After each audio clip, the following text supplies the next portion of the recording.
Welcome to the deep dive.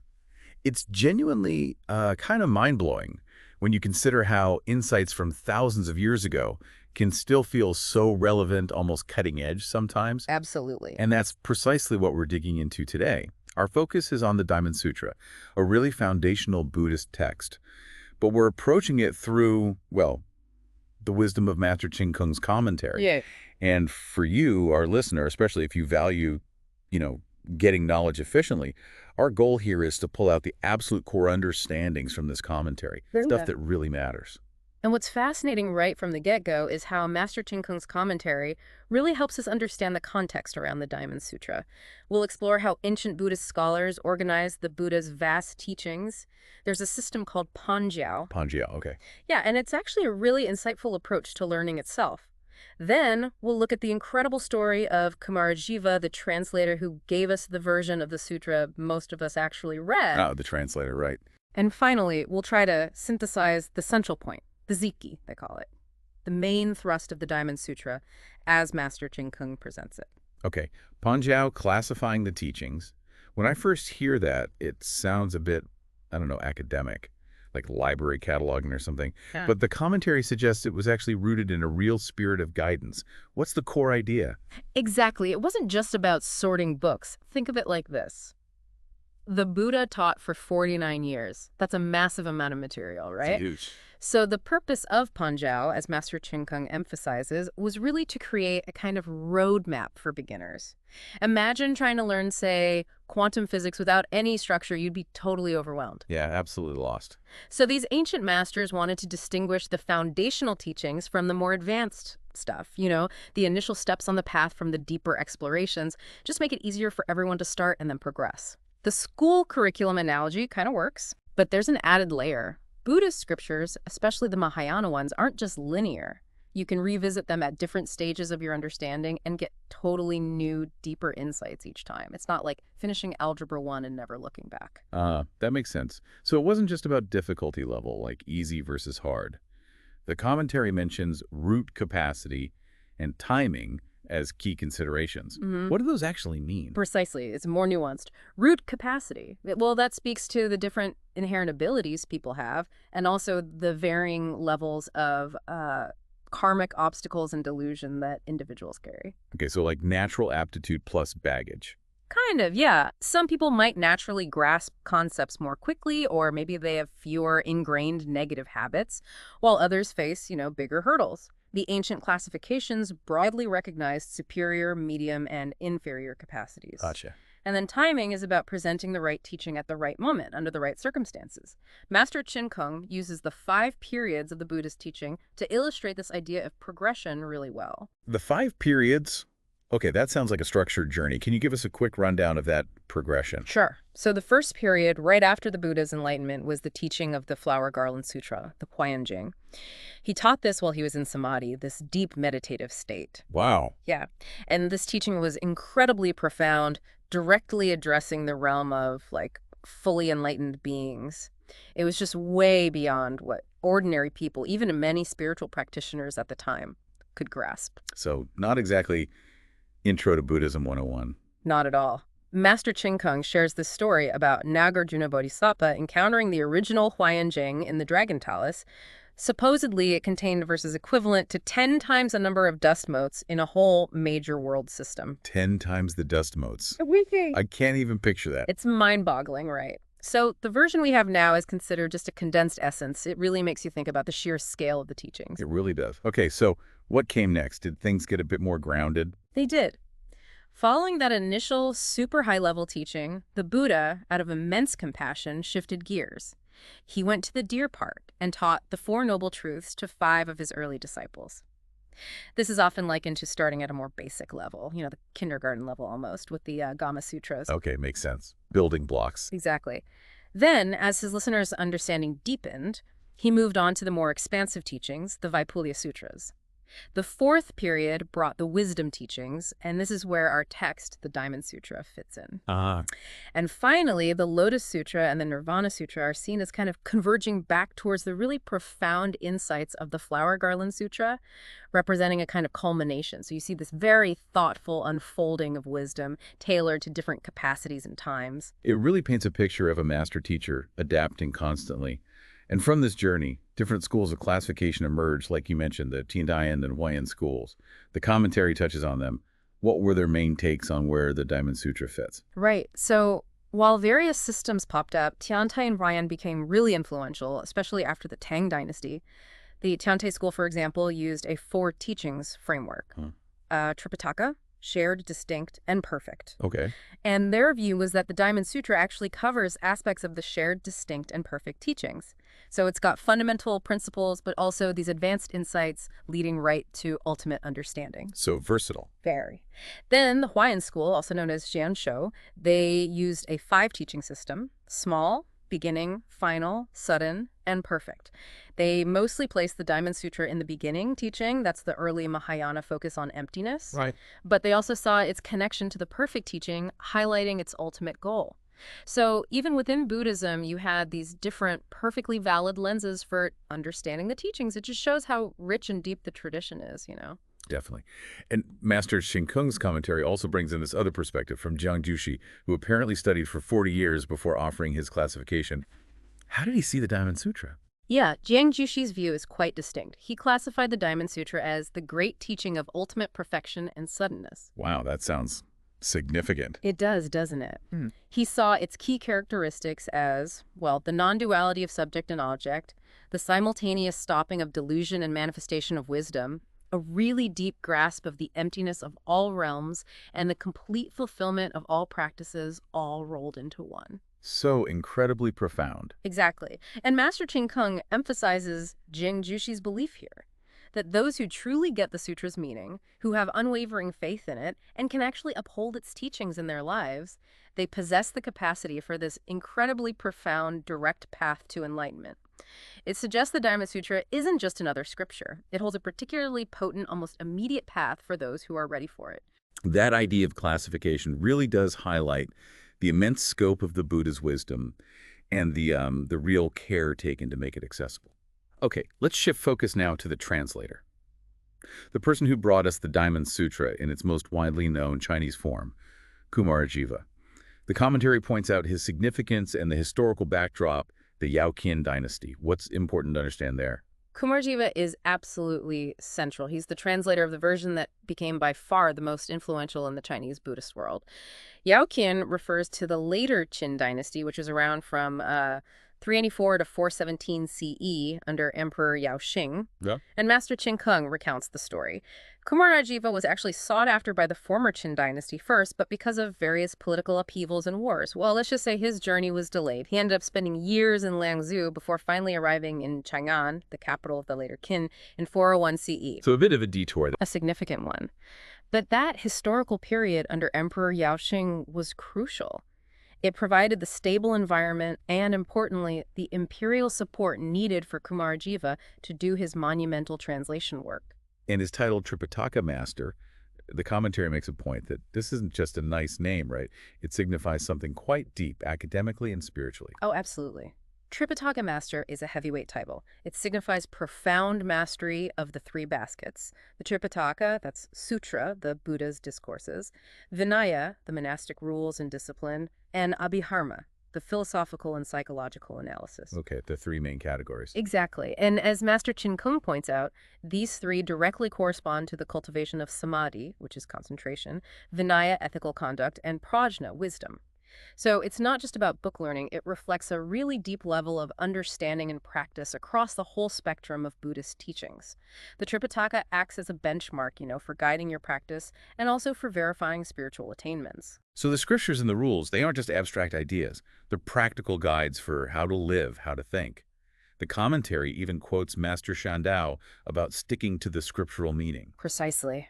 Master Shandao really stressed that the ultimate authority is the Buddha's teaching as recorded in the scriptures. He said even the interpretations of great scholars or, highly realized arhats should be checked against the direct meaning of the sutras. That shows how foundational the scriptures are. That's a strong statement. It is. Yeah. And Master Ching Kung also helpfully clarifies some other terms like Dharma master and upataya, often just translated as monk or teacher. Dharma master is actually a general term. It could be anyone, ordained or lay, who teaches the Buddha's Dharma. Oh, okay. But upataya, that refers more specifically to a close personal teacher who guides you in your Buddhist practice, and that role isn't exclusively for ordained people. Master Ching Kung even mentions his own teacher, the lay Buddhist Li Bingyan, was his upataya. Interesting distinction. Yeah.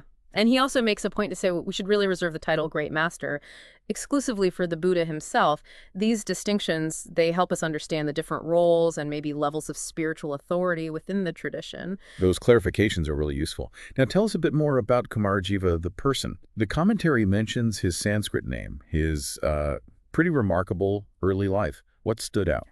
Kumarajiva's Sanskrit name meant child old, which is quite evocative, isn't it? Like someone with ancient wisdom, even as a kid. He was ordained incredibly young at age 7. 7? Yeah. And apparently had a photographic memory or something close.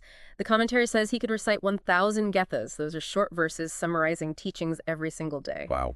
That's a lot. Incredible memory. And he wasn't just learned in Buddhist scriptures. He knew secular knowledge, too.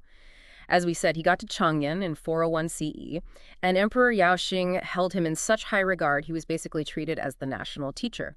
And in a relatively short time, about 7 years before he passed away, Kumarajiva oversaw the translation of a staggering 98 scriptures, over 390 volumes. In 7 years. That's unbelievable, I think. It's phenomenal. And his translation style, known as intentional translation, yi, was key. He focused on conveying the essence and meaning in fluent, natural-sounding Chinese rather than a super literal, clunky translation. That's a huge reason why his versions became so popular and impactful. They just read beautifully. And there's even this tradition connecting him to past Buddhas, right? Which seems to speak to a really deep connection to the Dharma itself. What's the significance of that? Yes. That tradition suggests Kumarajiva had actually been a translator for the previous 7 Buddhas. It implies this incredibly deep, unbroken connection to the Buddha's wisdom across countless lifetimes. And Master Ching Kung emphasizes something crucial here. Accurate translation of the Buddha's teachings requires more than just linguistic skill.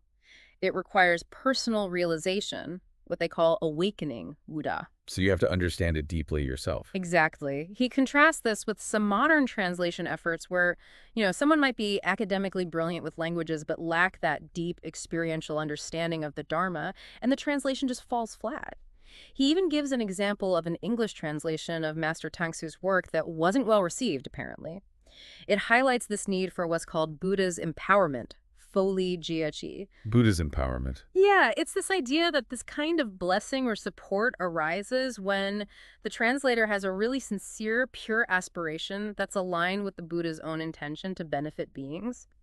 It shows that translating Dharma isn't just an intellectual exercise. It's a deeply spiritual practice in itself. It really underscores how extraordinary Kumarajiva's contribution was.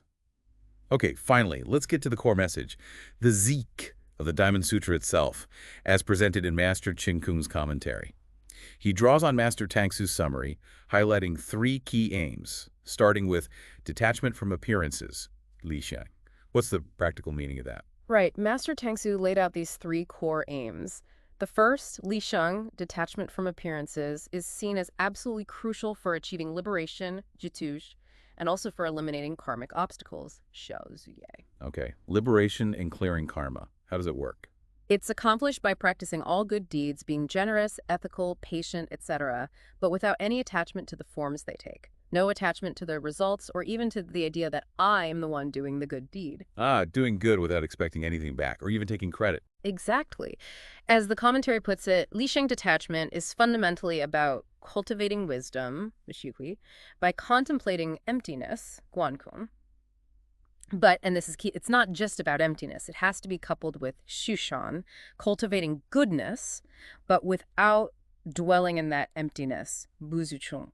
That's how we cultivate merit, Shifu.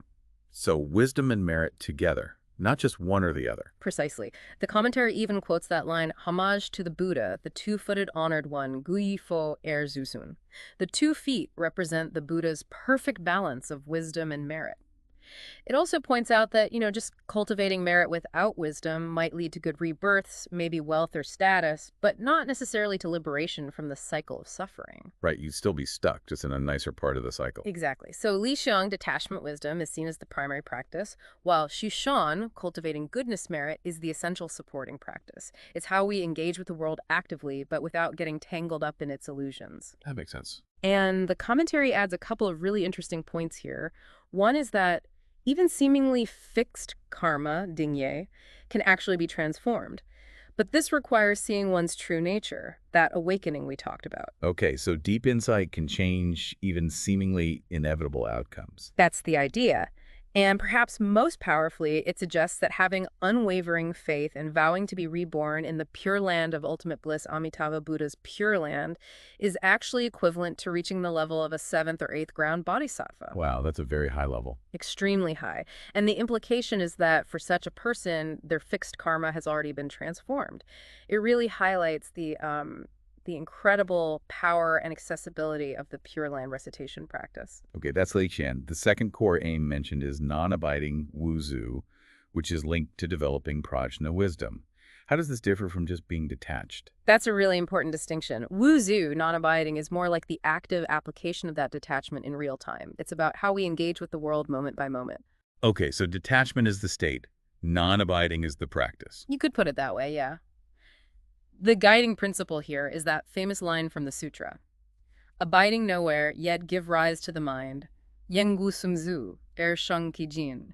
It means our minds shouldn't get stuck, shouldn't cling or fixate on any particular thought, feeling, experience, or concept. So letting things flow through without grabbing onto them. Exactly. By practicing this non-abiding acting, giving, relating to others, thinking, feeling, but without clinging to the act, the giver, the receiver, the thought, the feeling, then our inherent wisdom, our prajna, naturally starts to shine through.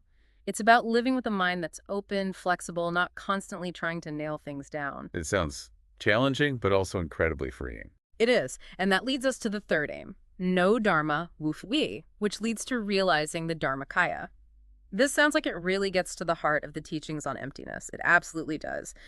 Wu-fi, which we can translate as no phenomena or maybe transcendence of all concepts, leads ultimately to the realization of the dharmakaya, fi. That's the unconditioned ultimate reality of Buddhahood. And realizing this brings freedom from all suffering, tu shu kin. How does understanding no dharma achieve that? It arises from directly recognizing that all phenomena, everything we perceive, everything we conceive of, everything is empty of inherent independent existence. They don't have a solid reality on their own. They arise interdependently, like reflections in a mirror or echoes. The classic emptiness teaching. Exactly. It's the core of the Prajnaparamita, the perfection of wisdom teachings. You see it in the Heart Sutra's famous line. By realizing this emptiness, all suffering is transcended. So wufayama essentially means letting go of all our conceptual frameworks, all the mental boxes we constantly try to stuff reality into. When we let go of those distinctions and attachments, what's left is the pure, unobstructed dharmakaya. It's about seeing reality as it truly is, beyond our limited mental labels and constructs. Wow, okay. The commentary then really emphasizes a crucial step. Yeah. Breaking the 3 minds and relinquishing the 4 attachments. These sound like fundamental shifts in how we see everything. What are they and why are they so important? Absolutely fundamental. Breaking the 3 minds, realizing that the past mind, the present mind, and the future mind are ultimately unobtainable. They aren't solid things we can grasp. Past, present, future, unobtainable. Yeah. And letting go of the 4 attachments, attachment to a fixed idea of self, attachment to others as truly separate beings, attachment to the idea of sentient beings as fixed categories, and attachment to the notion of a lasting lifespan or time. These are presented as absolutely essential prerequisites for even beginning to cultivate the genuine aspiration for enlightenment. Why are they such roadblocks? Well, the commentary explains that our ordinary, deluded mind constantly chases after the past, which is already gone. It tries to cling to the present, which is constantly changing, slipping away, and it worries endlessly about the future, which hasn't even arrived yet. The Diamond Sutra itself flat out declares these 3 minds are unobtainable. Master Ching Kung underscores this. Realizing their unobtainability is the very root of eliminating both negative karma and delusion. That's powerful. And the 4 attachments. They're described as just as illusory. The idea of a permanent, independent self and the idea of truly separate others are just relative concepts. They only exist in relation to each other. Sentient beings, the commentary points out, actually encompasses all conditioned phenomena, not just animals, but plants, minerals, even natural events like weather, anything that arises from the coming together of causes and conditions, and therefore they're all impermanent. So not just people and animals. Right. And lifespan, this idea of a continuous flow of time we exist within, is also ultimately impermanent.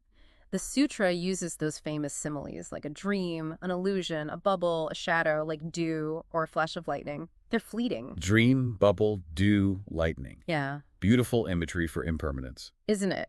And the crucial point the commentary stresses is that both the things we get attached to and the mind that does the clinging are illusory. Neither side of the equation is solid. Realizing this truth directly, experientially, is what leads to liberation. It allows our true nature, sometimes called our original face before our parents were born, to manifest. So it's not about destroying something, but revealing what's already there. Exactly. It's often described as a simultaneous process. Breaking through delusion is revealing truth. You remove a layer of illusion, and a corresponding aspect of reality shines through. Now, the commentary does add a practical note. While the understanding of this might be sudden, like a flash of insight, Right. the actual process of untangling ourselves from lifetimes of habitual attachments, these deep-seated habits of clinging, that usually requires gradual, consistent effort, applying the teachings day by day. That makes sense. Sudden insight, gradual cultivation. Precisely. Okay, so the commentary wraps up with this really powerful encouragement for listeners, for us to deeply understand these core principles, to cultivate unwavering faith, to diligently practice them, and also to share these teachings with others. Why is that part, the sharing, so important? Master Ching Kung emphasizes that by doing all of this understanding, having faith, practicing, and sharing, we are actively participating in carrying on the Buddha's work, the Buddha's mission in the world. It's how we gain access to this most profound and rare dharma, how we purify our own negative karma, how we accumulate immense blessings and merit, and ultimately how we pave our own way towards attaining unsurpassed bodhi, complete enlightenment. It's presented as, really, the most meaningful and transformative path one can possibly take. So to kind of recap our deep dive today, we've journeyed through quite a bit. We explored the ancient wisdom behind classifying the Buddha's vast teachings, Pan Jiao, to make them accessible. We looked at the incredible life and dedication of the translator Vajracchedika, who made the Diamond Sutra resonate through centuries. Yeah, his contribution was immense. And we've unpacked the essential message of the Diamond Sutra itself, guided by Master Ching Kung's commentary. This crucial importance of detaching from appearances while still actively cultivating goodness. The Lixiang and Xishan balance. Right. Then the power of non-abiding wuzu in our daily lives as the key to unlocking inherent wisdom. Not getting stuck.